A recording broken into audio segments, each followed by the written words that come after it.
People who don't know me, I'm Nick Liao. I'm one of the nuclear medicine physicians. I work at Lowell McEwen and Jones Partners. So I've got two hats. I'm a geriatrician as well as a nuclear medicine physician. Mainly I'll be talking about nuclear medicine tonight. And we're looking at particularly our worksheet at Jones and Partners and why do we ask all these questions? So we ask a lot of questions here at Jones. Well, no one has said to me why. Maybe that should, because really it's important to understand exactly what we're looking at and why we're asking all of these questions. The thing is, the answers can change the report and can alter the clinical outcome for the patient as well. So it also begs the question though, shouldn't we have already got this information already? Shouldn't there have been some good doctor-to-doctor communication, given all the background information we need? No. That's quite a common referral from our referrers, but not every case, but quite a lot of cases we get minimal clinical information, and so it makes it a little bit hard. Whether that's because the referrer doesn't know what to think, whether they haven't put much thought into it, or doesn't want to alarm the patient or family by putting Alzheimer's on the referral. If the referrer wants to see what we reckon before they stick their neck out, or whether they're assessing whether we're better than another referrer maybe. We don't know, and it's always a little bit too hard to tell. We're not going to call up the referrer and say, hey, more information, please. So I've got a problem with that. Basically, I like this slide. This is shit in equals shit out. With poor information, we can't really focus on what's important to the patient. We can shine it up some, but on most occasions, to interrupt with shit information, Nick, but we can't see any of it. Oh, you're missing out on all of this, Daniel. Jeez. You have to start again. No. You can't see my shiny poop. Shit in, shit out, Nick. Yeah. That's not my fault. Is that better? Now see your application. Now it's a shiny shit. Okay. Yeah, it's better. I'll go back for you, Daniel. No, I can't go back for you, Daniel. Oh, well. Anyway, you heard what I was saying before. So yeah, shit in equals shit out, but sometimes we can shine it up, but if we don't have the right information, it's still going to be a pile of shit. So we do better with clues, which is what the worksheet is. It forms a clinical picture of the patient, and I like to think of it in three different areas. So it sometimes modifies our level of suspicion, which speaks to the severity of the illness. It sometimes gives us a direction of what to look for. Sometimes it can explain certain findings which we'd otherwise misinterpret, and basically makes a picture where we lead from shit to useful clinical conclusion. So some people might ask, doesn't that mean that the report's biased? And to that I say, yeah, it is. But that's a good thing in my books. Basically, this isn't a randomized controlled trial. We're not looking to determine whether our scan's any good at differentiating between a normal and a abnormal scan. We're trying to help this individual patient, and to do that, I think it's better if we have all the clinical information, put it all together, and use that to generate a useful report. So, looking at the worksheet, all the questions that we ask here at Jones go in some ways to building up that clinical picture. So just going through a few of them. The first one is a generalized question, why are you having this scan? And that can be a modifier in terms of whether we're worried about the severity, and also can sometimes give an idea of what direction we should be looking at. So it can modify the level of concern, and sometimes if the patient says, paradoxically, if they say just because then I'm going to be more worried in those cases because sometimes that means that they may lack insight, especially if they have moderate to severe dementia. And in patients with early dementia, it might be that they have anxiety or mood overlay. If they do know, it can speak to the direction that we should be looking at on our scan as well. So just going through a few of those. One of the first questions is there any memory problems? So that speaks to the direction in that short-term memory is basically, well, 99% affected in Alzheimer's disease, and it's less so in early FTD and PPAs. So if it's not affected, then we might be considering a differential diagnosis like frontotemporal dementia. Long-term memory is rarely affected in neurodegenerative disorders, and quite often that's why I like being a geriatrician, get to sit and talk about the good old times with the old boys. So that's just another clue. Looking at language, that's another one of the questions. Does the patient have any difficulties with language? Jeez, can I take this off? Yeah. So quite often that's the first thing that's affected in this particular type of dementia is called primary progressive aphasias. There's three main groups of that, and we don't get the text to try and filter out which particular type it is, but having an idea that language is a major issue for this person makes us think about the primary progressive aphasias and look in these areas. So looking at the first lot, this is a semantic dementia affecting the anterior temporal lobe. Looking at this set of pictures, it's a logopenic dementia, which is basically a variant of Alzheimer's disease, affecting the posterior cingulate gyrus, precuneus, temporal lobes, parietal lobes in particular, and a little bit in the frontal lobes. And if it's a non-fluent type of aphasia, that's a progressive non-fluent aphasia, which affects Broca's area, which I always like to remember that is in front like Peter Brock. So more clues. Just going through some of the other questions we use. So changes in behavior or hallucinations. One I'd like to add is visual acuity in there as well. So that can modify what we think, because people with frontotemporal dementia in particular, behavior is behavioral change is particularly common finding earlier on, and it's less likely in Alzheimer's dementia.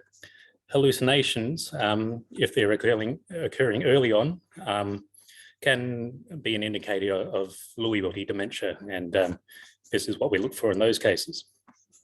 So the occipital and posterior parietal type hypometabolism. Some of the other things that we look at, we ask the text to ask about whether there's any neurological impairments in the background, past history of stroke, any psychiatric issues, and if there's been any head trauma. So all of these things can affect the study. This is just a case of a patient who you would otherwise think has semantic type dementia, but actually was a boxer and got punched in the head a few too many times.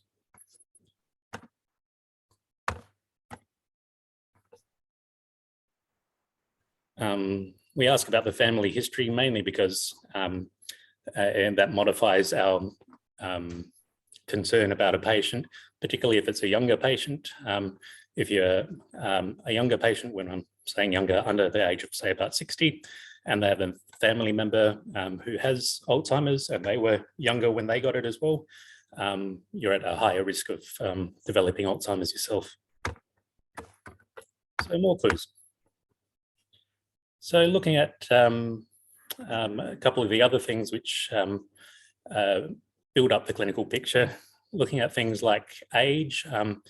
In young onset Alzheimer's dementia, the PET scan should be pretty obvious in terms of the changes of the temporoparietal hypometabolism and posterior cingulate changes there. And so if we don't see those changes on the PET scan, we're less inclined to call a dementia in a younger person. And also it's pretty significant in terms of future planning for that person by calling them demented at age 50. That's labeling them for the rest of their life. So we are pretty loath to do that unless we have pretty solid evidence. In older patients, that increases your risk of dementia, obviously. You are also more likely to see more vascular changes in the frontal lobes.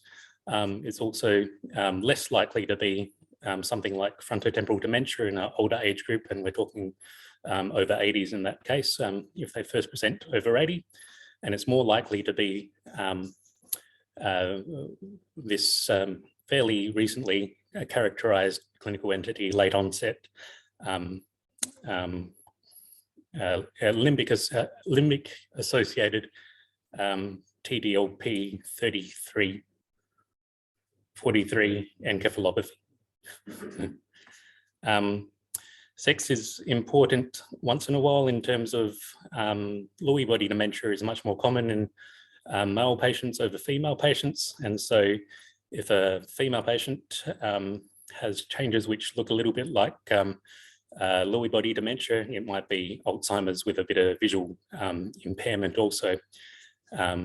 Whereas if it's a male patient with those same changes, we might be more inclined to think that it is Lewy body.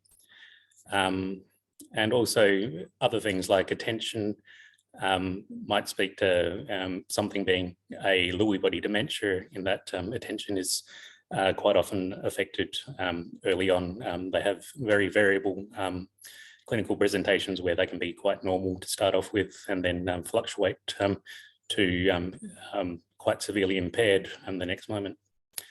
It's also important in that delirium can look like anything on the brain scan as well. So if a patient's acutely delirious, one, that's a safety risk, and two, it can throw out a scan, it can look like Alzheimer's, it can look like anything. So it's very hard to interpret.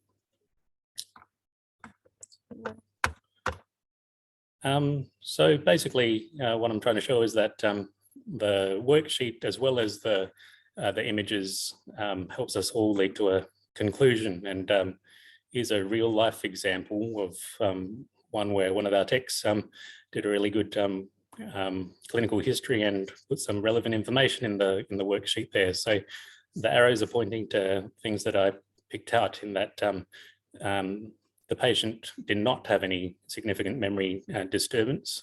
So puts Alzheimer's disease lower down on the differential list straight away. There were behavioral changes, so it makes you think of frontotemporal dementia. There are some vascular risk factors as well, in that they're a smoker, they're on blood pressure medications as well.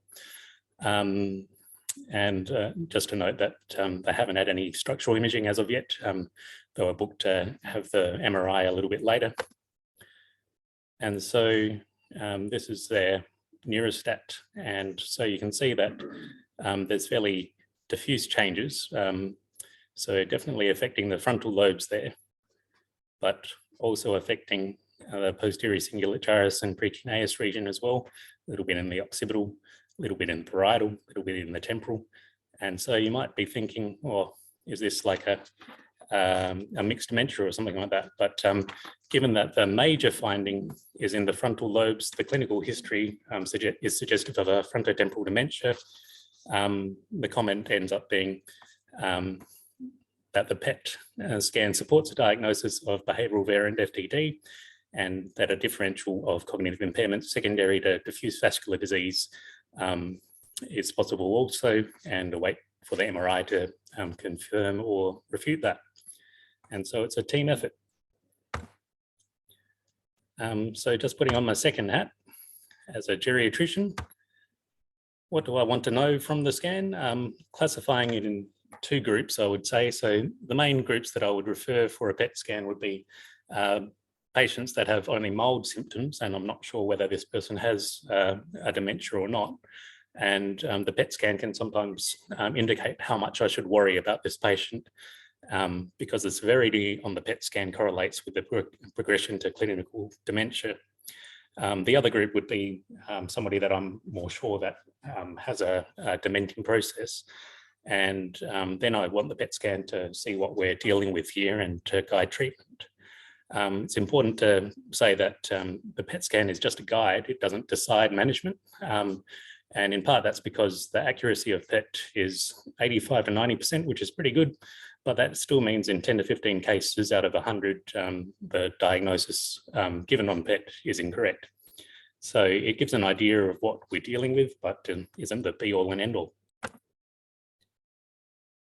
So for a mild cognitive impairment patient, it really is talking about how much I worry about this person. So it tells me things like how often I should be reviewing. So if there's significant changes, I'd be keeping a close eye on this person, even if they don't have major symptoms to start off with. And that would be because they're more likely to progress sooner rather than later. And so would need a little bit of guidance through that. Whereas if you see mild or no changes, I'd be less inclined to put a regular review on that person. It also helps determine how much emphasis I should be putting on forward planning with the person in terms of things like guardianship, power of attorney and wills.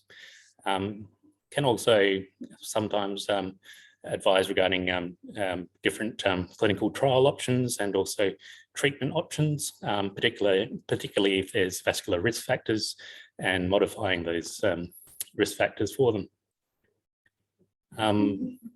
And yeah, if it's a more severe case, it can determine what treatment I would suggest. And the way I think about it is always that medicines are poisons with some good side effects. So things like a cholinesterase inhibitor, they can cause urinary and fecal incontinence. I have seen a case where a patient went into a 3rd-degree heart block, went into ICU because they fractured their NOF and had a pacemaker put in because of it. So they're not just benign medications. These are things like Aricept, which are commonly used. But they do have 80% success rate in patients with Alzheimer's disease. So certainly worth a go if you do think the patient has Alzheimer's. It's also good for Lewy body dementia, but it is pretty useless for all the other dementias.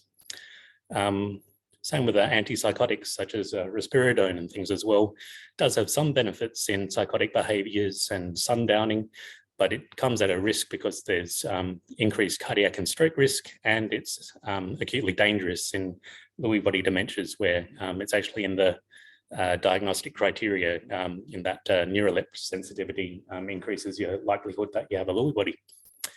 And just talking about primary progressive aphasias in particular, so one out of the 3 of those subtypes, the logopenic PPA, is actually considered a variant of Alzheimer's disease, and therefore Aricept and other cholinesterase inhibitors are considered useful, whereas the other ones, there are no benefit from the cholinesterase inhibitors. And that's in a model.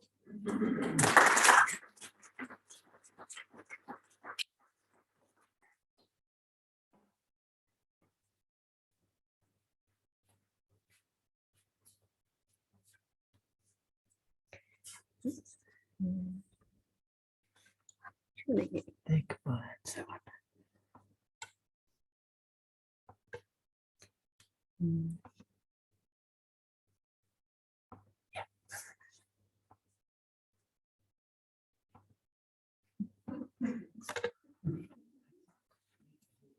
Following Nick's lead, I might take my mask off, and that was great talk, Nick, really informative. So I've spent, well, I'm going to talk to you about some neuro tricks I've learned from the gurus of this work, and that's because the last week or so, or last week, I was in Melbourne at the Austin, and they've got a really strong neurodegenerative team headed by Chris Rowe, which I'm sure a lot of you would know. And if you haven't watched his online tutorials through the Australian Dementia Network, they're really fantastic. Over the week, I probably reviewed about 500 scans, which is a lot more than I've probably seen in years here. And it was a mix of FDG scans, which Nick's been through quite a few, amyloid scans, and the occasional epilepsy SPECT. But that was the only SPECT that they were doing, and they really were advocating not to do SPECT. So this is the Austin. So I'd arrive on this little train station, but as you can see, it's a really huge hospital. They had 3 PETs, one only dedicated and completely paid for as well as 4 staff by research money. So it's a big deal place. So I thought, given we've got a lot of text, that protocols are obviously a good place to start. And they always use 200 megabecquerels of FDG. It's a 30-minute uptake period where we undergo quiet rest. Important not to fall asleep, because as Nick pointed out, if you fall asleep, your eyes stop working, your occipital lobe shut down, and that can confuse things. It was a 10-minute scan with a single bed position, and BSLs were really quite important. So ideally below 10, a lot of diabetic and old patients, so can accept up to sort of 12. Important clinical information. I won't stick on this because I think Nick's done a much better job than I can, but 2 things that kept coming up over the week were diabetic patients will lead to fuzzy scans. And so really diabetic and BSL is important, and eye problems, macular degeneration, cataracts, these are all things in the population we're looking at, and they will lead to decreased occipital activity and confuse you when you're trying to work out if it's Lewy body dementia. So this is a scan from today at SAMRI, and it's just, PET fused onto MR. So I guess there's a lot of things outside the box of just doing the nuke side of things that we can do. So what was the workup that they used? They're a mixed bunch. So some of them would interpret solely off the fused imaging, and they're the save screen, so just the axial saved, and they'd use that in Neurostat alone. Other people like to fuse their own images, and one of the guys who was really very good would always start with the MIP and take it straight from the MIP, and he'd already have an idea of what it was going to be from the spinning sort of coloured MIP picture. I guess one of the important factors from a technical side of things is to use the ACPC line for orientating the brain. And I know our guys are really great at that, but it's really important because it opens up those temporal lobes, and it means you can actually visualize the medial temporal lobe, which otherwise can sort of be hidden and decrease accuracy in things like Alzheimer's disease, where the temporal lobes are really important, and the mesial temporal lobes or the hippocampi are particularly important. So what are the differentials we're dealing with? And Nick's been through these pretty well, so I guess I'll just break down the things I took away from the week. Alzheimer's disease is above and beyond, and then a bit further above everything else in terms of dementia. So if someone comes in, you can almost assume they've got Alzheimer's disease and then work backwards from there when your imaging doesn't support it or the clinical doesn't support it. And these are older people, family history is important. And we see that picture that Nick pointed out with posterior cingulate gyrus involvement, parietal temporal involvement, and some frontal involvement. Lewy body dementia is the second most common, and Nick pointed out that that's more common in males, and they often present with visual symptoms, hallucinations, bumping into things, not noticing things, and that's because the posterior brain is involved, including the occipital lobes, which control vision. It's also interesting that spares the posterior cingulate gyrus. So when you're trying to differentiate your asleep patient or your blind patient with Alzheimer's disease from Lewy body dementia, the posterior cingulate gyrus plays a key role in that. I guess thinking about scanning, we also need to look at the CT. We get a CT free with every scan, so we won't just call decreased activity hypometabolism or hypoperfusion, depending on the tracer, but we also look at the scan. I'm really just throwing in pictures to keep you guys awake.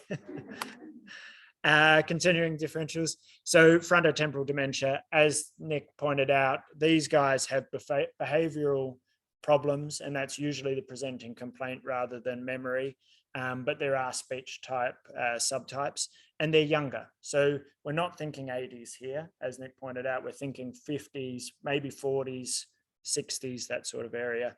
Vascular dementia is common throughout, and because it can affect the brain all over, it can present in all sorts of ways, but there's those risk factors that we look out for. And on the imaging, it's really important to look at the deep grey structures. So we get a really nice pictures of the caudate heads, basal ganglia, and if there's asymmetry or if there's holes, and you don't have the MR imaging or the CT imaging, it's worth pointing out that vascular could account for those findings. So I talked a little bit about people with their different techniques of reading FDG, but really you want to tell, is it a normal or abnormal scan? And so straight away when you're going through the axials, if the motor cortex or the premotor cortex stands out, it's an abnormal scan because both frontal or parietal or both are down, and that's why you're seeing the motor cortex. It should just all blur in. So all cortex should take up evenly. So I usually start there and then I work through, is it a distribution? Is it parieto-temporal for our Alzheimer's? Is it frontal for our frontotemporal dementias? Is it occipital for our Lewy body dementia? So we're trying to work out lobar distribution from there. Then we're going for those central structures and peripheral big holes. Is it a vascular? Is it multi-stroke dementia?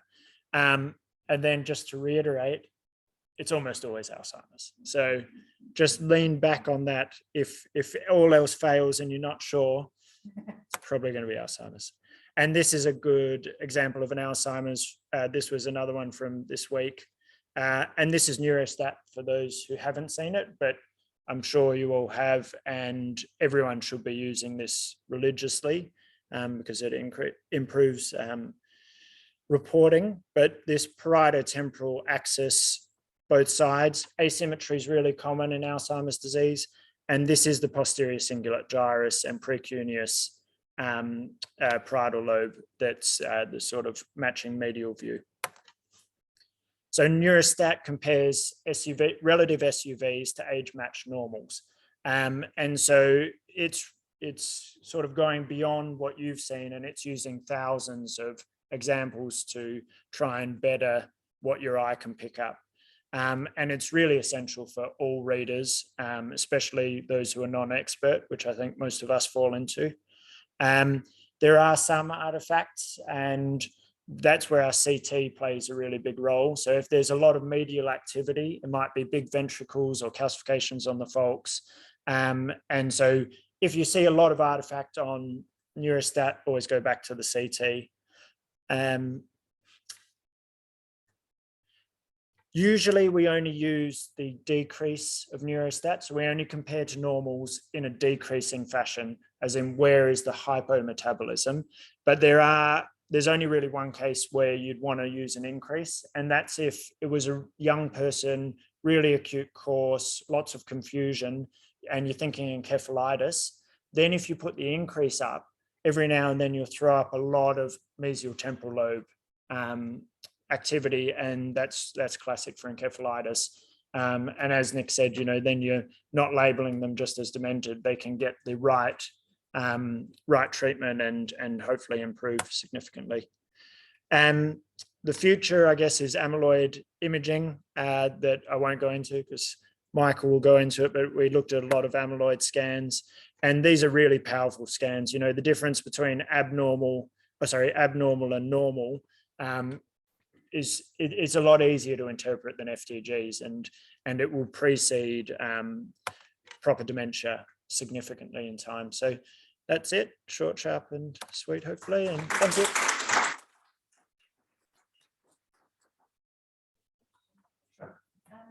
You find that the patients that are diagnosed with Alzheimer's, more often you have more of those that are diabetic patients.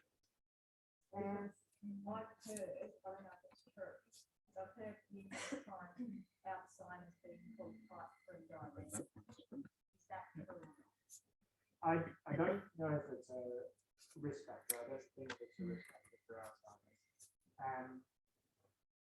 I have heard the saying as well, and I'm not entirely sure why they say it. I mean, there's deposition of a whole lot of nasty stuff which you get in diabetes all over the body. Maybe that's it. Do you have any ideas?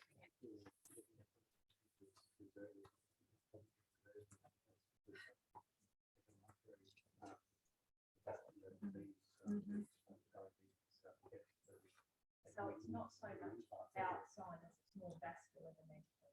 someone that's got advanced? Only somebody with a lot of vascular changes in the brain, but they do have the Alzheimer's pathologies, which but it affects them earlier because they have a reduced So that's why level they're of the brain. quite regular, that it's meaning like peripheral vascular changes in the brain. So that's what they're kind of referring to.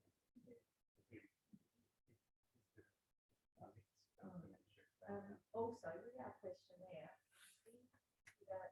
falls or loss of balance, a question that we should be asking, does that make a difference as to whether the patient, because I've noticed, some patients do answer yes to falls, but they've been falling more often, tripping over, lost their balance, that sort of thing. So do you think that indicates anything in that regard? I think it's pretty hard to determine the point question about whether falls is a solution. All people fall. Yeah, yes, yeah. And the other thing with Mandy, that can we just leave the questions to the end of the sorry. presentation? Otherwise, sorry. I think some people are sort of keen to head off once it's all done. But you can sort of have a group discussion at the end and we can all participate. So I'll sort of carry on. I think Felix sort of led the way there, getting on to beta amyloid imaging. And so the two hallmark pathologies required for Alzheimer's are the extracellular plaque deposits of the beta amyloid and the neurofibrillary tangles of tau, which are inside the neurons.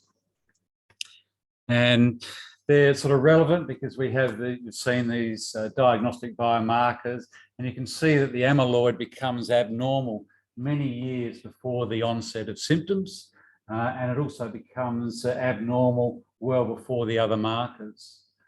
Interestingly, the next one to become abnormal is FDG with the neurodegeneration, closely followed by the tau. And those three are sort of part of the ATN, amyloid, tau, neurodegenerative framework that's used these days in dementias. And they occur earlier than the structural changes on MRI, and of course, well before clinical changes. So the first amyloid tracer was developed in 2002. There are now 3 FDA approved compounds. And then the one that Chris Rowe's using and has been heavily involved with is the NAV 4694. And that's the one that we've been using most commonly at SAMRI. And it has a very high target to background binding and a wider SUVR dynamic range. And it can detect lower levels of beta amyloid in the early stages of Alzheimer's, although that's not necessarily a good thing, as we'll see. We've got involved through the Australian Dementia Network, or the ADNET registry, and we're looking at, if you like, selecting patients for trials, particularly with therapies and things like that. So this is an example I think Felix showed, the normal, where you get normal non-specific uptake in the white matter and essentially no activity in the grey matter.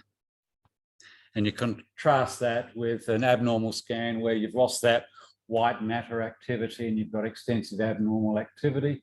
This is an Alzheimer's picture. And interestingly, you can see there's quite significant frontal involvement that you think with PET and SPECT, it's temporoparietal, but you do realise that there is quite significant frontal involvement in Alzheimer's as well. And this is just emphasising that with the normal study, you've got the fingers of the white matter sticking out with the grey matter in between, and that fills in. And with the coronal slices, we've got our tree in winter with no leaves, and then it all fills in summer, and you've got a full tree there. So that's the example. It's a lot easier to diagnose or differentiate between normal and abnormal. And this is just a nice example showing that precuneus and posterior cingulate changes, that here we can see the increased activity rather than the reduced activity. And it just emphasises exactly sort of where we're looking for those sorts of changes in that medial parietal region. I've shown you a couple of marked examples. These are some less marked changes. Again, we can see that posterior cingulate and precuneus activity there, and then some mild prominence as well in that parietal region, but not as dramatic as we've seen before. Here's another example where there's very subtle activity in the temporoparietal region on that left side. Do we call this positive or is it negative? Another example where we've got mild frontal activity. You can see we've lost that outline of the fingers of the hand frontally, and it's sort of more smooth. And so again, there's certainly some amyloid activity there, but is this diagnostic of Alzheimer's or not? And here's another case where we've got very focal uptake in the left occipital lobe, quite definite abnormal activity. Again, is this Lewy body or is it something else? So how do we interpret these studies? Do we just rely on visual reading and looking for sort of defining it as abnormal or not? The interpretation actually varies depending on which agent you're using. So each agent has specific diagnostic criteria for positive or negative. You can look at standard uptake value ratios between a target region and a region devoid of that target. But more commonly, people are starting to use what's called the Centiloid method. And this has been developed by an international working party. And it's a way of standardizing beta amyloid quantification between traces. So all of the beta amyloid traces, you can adjust so you come up with the same answer, and between sites, that hopefully that this will become readily available and everyone will be able to do their own quantification, just like we do Neurostat, and we'll get an answer. So what they do is they basically map the brain onto an MRI study and a standardized brain, and they draw regions, or they have regions of interest over the areas of involvement. So you can see it's the parietal, the precuneus and posterior cingulate, the frontal lobes, lateral temporal lobes, and the anterior striatal areas. And what they've then done is taken beta amyloid scans from a number of young normals that haven't got Alzheimer's. They've looked at the mean of the activity in those regions and then said, right, we're going to give that a value of 0. They've then taken a number of patients with established mild to moderate Alzheimer's, looked at the mean values or the total amount of activity and said, right, we're going to give that a value of 100, and then we're going to grade everything else accordingly. So because of the mean of 0 for normal, you can get some that will have less than 0, and obviously you can get them sort of well above 100. So when they use that grading, interpret it by saying if there's less than 15, you've got no amyloid plaques. If between 15 and 24, you've got sparse amyloid plaques. Greater than 25, then there's moderate, and you'd call that a positive scan. So you've got a way of determining whether the study is positive or not. If once it gets greater than 40, then you expect the tau PET to be abnormal. Greater than 50, then actually going to meet the dementia criteria. And greater than 100, then they've got typical mild to moderate Alzheimer's. So those early examples where I showed extensive activity, they had values of greater than 100. This one with the low-grade activity has got a Centiloid value of 25.1. This was one of our early cases, so we actually sent it off for external review by an expert to say, how would you actually interpret this? Would you call it positive? And he said, no, because it's so low grade, it's best to call it negative, even though the Centiloid value came back later on as being 25, which is just within that positive range. That mild one had a value of 35. So again, we could be quite confident that this was due to amyloid positive and due to Alzheimer's. There's a frontal lobe one, and I think its value was 18. So it's, by the criteria, it's negative, but I would be concerned that they have got very early amyloid deposition, and it's one of these ones that you'd want to monitor closely. And finally, this one that had the left occipital lobe activity, the centiloid value was only 3.2.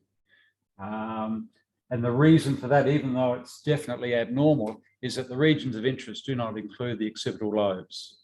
So you've got, if you have occipital lobe activity, then it's not going to be covered by that. So we'll discuss what this means a bit later on.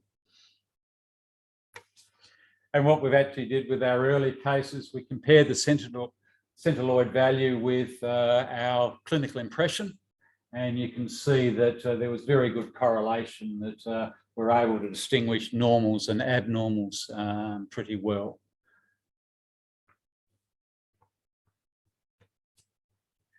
So why isn't beta amyloid imaging in routine clinical usage if it's that good and a lot easier to interpret than PET scans? Well, like everything, there's always issues involved with it. And the most striking thing is that you get beta amyloid as part of normal aging. So up to 12% of people in their 60s will have evidence of beta amyloid, up to 30% in their 70s and over 50% in their 80s. And this is patients that are normal with no evidence of Alzheimer's and no evidence of developing it down the track. You can also get it with minimal cognitive impairment, Alzheimer's, as Felix said, Lewy body disease will also have about 50% of them will have evidence of amyloid. That late variant of dementia, which occurs in the over 80s, can be beta amyloid positive. And the other interesting thing with beta amyloid is that it doesn't increase in severity depending on the dementia, so that you don't get much more activity if they've got severe dementia and milder levels of beta amyloid if they've got mild or early dementia. So that doesn't help to sort of grade the severity of the dementia. So the Society of Nuclear Medicine has put together appropriate use criteria. So they recommend that it's used in patients with persistent or progressive unexplained minimal cognitive impairment, patients satisfying core criteria for possible AD, but they've got an unclear clinical presentation or something's not quite typical, or patients that have got early onset dementia. And it's important to make that diagnosis. You don't want to be unnecessarily calling them demented, but you want to make the diagnosis. So they're the main indications for it at this stage. And there's been a lot of work done on ways of trying to reduce beta amyloid in the brain. And there's a number of trials going on. I think we're involved with the BAM 410 trial. Aducanumab is one that has been approved for usage. And it certainly does reduce the presence of beta amyloid in the brain. And this is one of our examples. And we can see this is pre-treatment and post-treatment on the top axis. And you can see there's certainly been an improvement in the level of beta amyloid. The only trouble in the patients with established dementia is that they haven't seen a significant improvement in their clinical situation to date. But potentially, if we get it early on, it may make a difference. But you've got to, if you're getting a lot of people that are going to have amyloid positive, you're going to subject a lot of people to expensive drugs and potential side effects. So it's still a work in progress. And then finally, for those of you who watched the Channel 9 news last Sunday, there was a segment on the dementia screening in South Australia and using beta amyloid as part of that. You may recognise that technologist there. So thank you.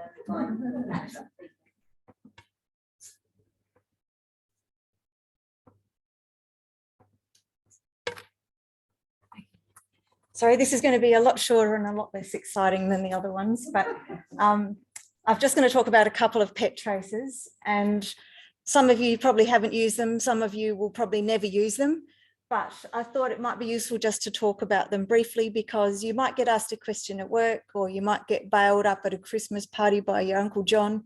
And at least if you've heard about them, you might be able to give them some useful information. So I'm going to talk about F18 FET and F-DOPA. So they're both fluorine-based tracers, and they're both amino acids, and they look to me like fairly simple sort of molecules. Oops. Yeah. So starting with FET, so the T stands for the tyrosine, which is the amino acid component, and we use it really to look at brain tumours. And the reason why it's a good tracer is that brain tumours, malignant brain tumours, take up lots of amino acids. So the receptors that transmit amino acids into the cells are really overexpressed. And so they use that facility to try and get into the tumour cells. So it's got a range of uses. You can use it to actually establish that you have a malignant brain tumour. You can distinguish whether it's a tumour or an abscess, for example. You can look at the extent of the tumour, and you think, well, yeah, you can do that with MRI as well, or CT. But the research is starting to come out to suggest that perhaps using FET is more accurate for treatment than using standard other imaging. And in fact, there's a trial at the moment that's Australia-wide that the RAR is involved with, looking at the extent of tumour with therapy planning. It can also be used to guide biopsy, because malignant tumours often are quite necrotic. And if you stick a needle into the bit that's dead, the pathologist will only see dead cells, and they can't even give you a diagnosis. The neurosurgeon and the pathologist really want the most aggressive part of the tumour. So we can use this study and find out where the greatest uptake is, so that they can target their biopsy to get a good sample. But for our point of view, most of the time we use it for follow-up, because when people have had their tumours cut out, or they're having chemo and radiotherapy, the tumours can take on a different appearance. They can look bigger. Okay, they can show enhancement on MRI and CT. So they can look like they're getting worse. And sometimes they are, sometimes they're not. And sometimes these changes happen pretty soon after they've finished therapy, but sometimes it can happen months down the track, 6 months down the track. And people don't know whether they're dealing with tumour that's, progressing, or whether it's just treatment-related change. So this is where FET is really useful. But we already have FDG, and we already use that sometimes for brain tumour imaging. Like, why don't we just use that? And the answer is because if you look on the right, you've got FDG scanning, and you can see that you get a lot of uptake in the cortex and in the basal ganglia. That's just a normal appearance, because your brain is using up the glucose like crazy. On the left, you've got FET, and this has turned up quite a bit. And as you can see, you just get this diffuse bland grey. So it actually, virtually don't get any uptake in the cortex or the white matter. The preparation is pretty simple. We do tend to fast people. You don't have to, but it just gives you a sort of like a reproducible basal metabolic sort of signature. You don't have to worry about doing blood sugars, because it's got nothing to do with BSLs. And the scan is done initially generally as a dynamic scan. So you inject them on the table and you scan for 20 minutes, and then you do a 20-minute static image. And then we can fuse it with our CT, or we can fuse it with a PET if we've got it. So here on the left is an example of a FET scan, and you can see how easy it is to see that there's this sort of cavity and there's this big ring of hotness around it, which is obviously due to tumour recurrence. So it's quite simple to interpret. And on the right, you've got the FDG scan, which you can see a lot of hot area coming into the posterior margin, but it is a little difficult to see amongst the cortex where the activity is. And most of the studies now have proven consistently that FET is significantly better than FDG in this, with regards to sensitivity and specificity for tumour recurrence. And there's just another couple of examples. You can see how hot it is in areas of recurrence around the resection site on the left, and where it is amongst a part of the enhancement on the right. So interestingly, even though there is some enhancement, that other bit's probably tumour necrosis and not tumour itself, but the bit of the back is some recurrent tumour. So that's FET, and now moving on to F-DOPA. So F-DOPA is also an amino acid, like we said before. So it also gets upregulated into brain tumour cells, much like FET. So on the right here, we've got an example of a brain tumour that's taking up F-DOPA. And the two traces are fairly equivalent in their performance statistically.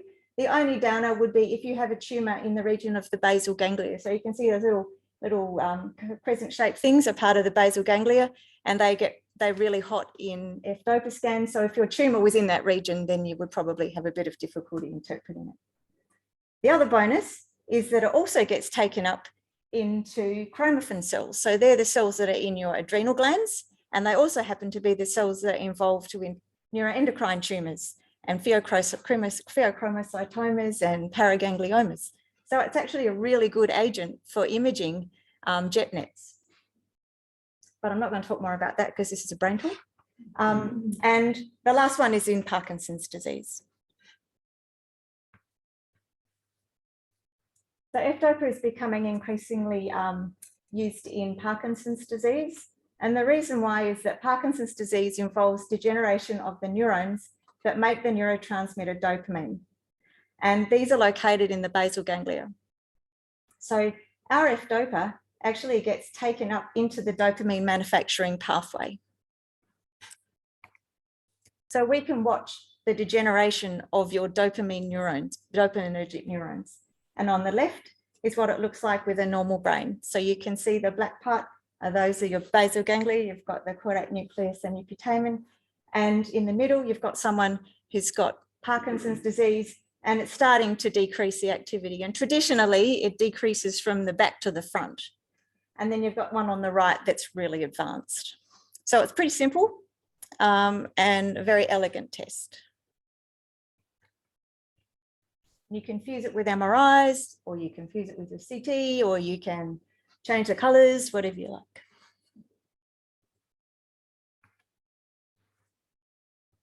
To do the scan is pretty easy, but we do tend to have to stop some of the anti-Parkinson's medications, depending on what they're on. And we're putting patients on a low protein diet for 24 hours prior. And 1 hour before the scan, we give oral carbidopa.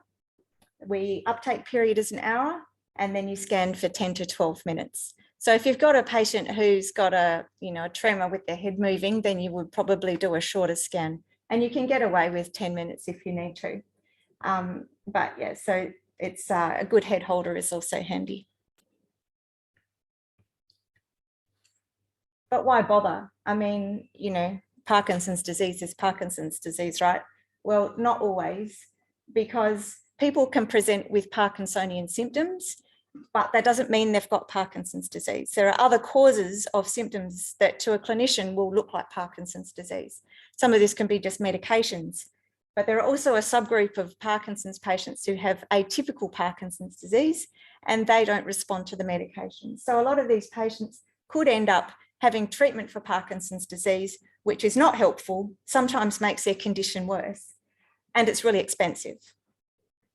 Also, it can be useful if people are starting on Parkinson's medications to be able to monitor response to therapy, because if you can demonstrate that there's no progression of disease, then you may be able to arrest some of the disease. Whereas if you're on medication and you can see progression, then you may have to move on to a different set of medications. So they're all sort of pretty useful. I mean, you think, why aren't we using this to do brain tumor imaging? Why aren't we using it for our neuroendocrine tumours when we've got gallium dotatate? Why not this? It's in some cases better. And why aren't we managing all our patients with Parkinson's, with F-DOPA scans? And the answer is there's no Medicare rebate. So the usual thing, science is progressing way faster than the wheels of government departments. And so it's going to take quite a while before we can get a rebate for these scans. And unfortunately, JetNet imaging is attached to a gallium-68 dotatate name, so we can't substitute. So that's a bit unfortunate. At the moment, F-DOPA imaging is being done a lot in Brisbane because the Royal Brisbane make their own F-DOPA. We're doing the scans here because SAMRI, we're in a trial setting, but it would be really nice to be able to get some funding to do some for brain patients. Thank you.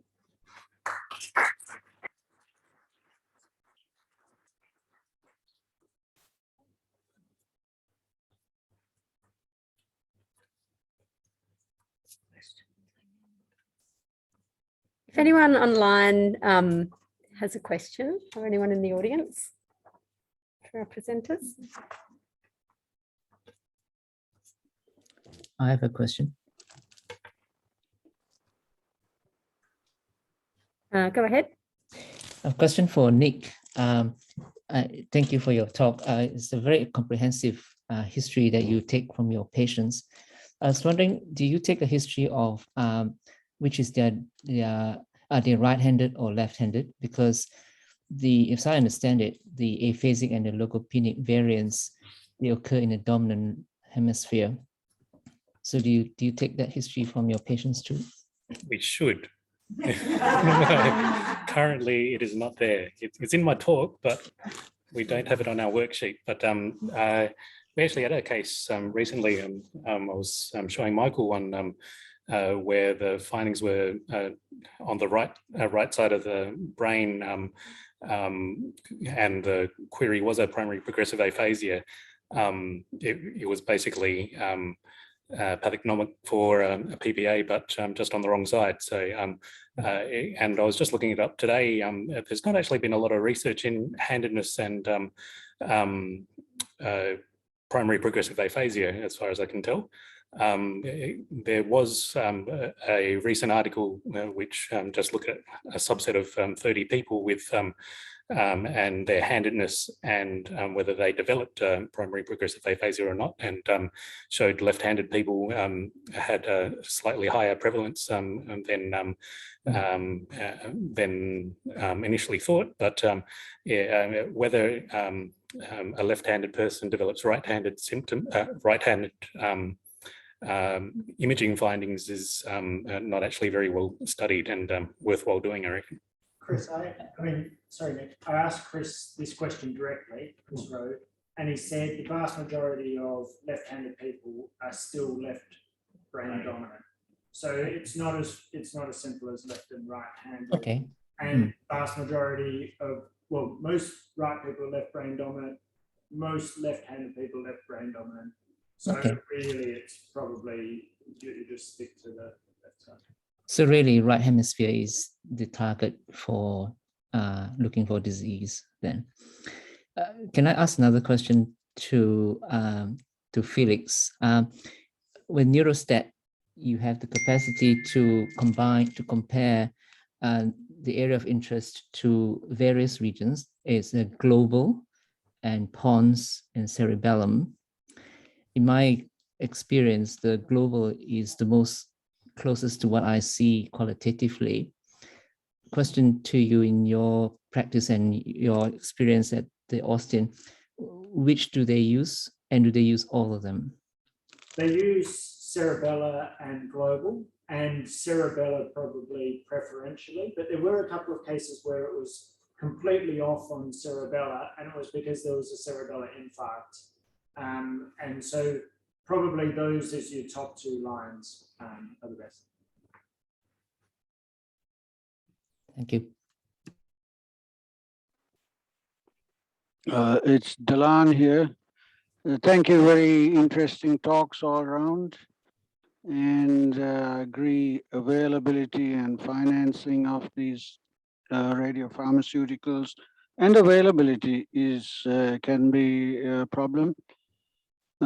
My question is, we were lucky enough to get PET scanning earlier on and made a conscious decision then to do PET brains in this setting, even though it wasn't funded.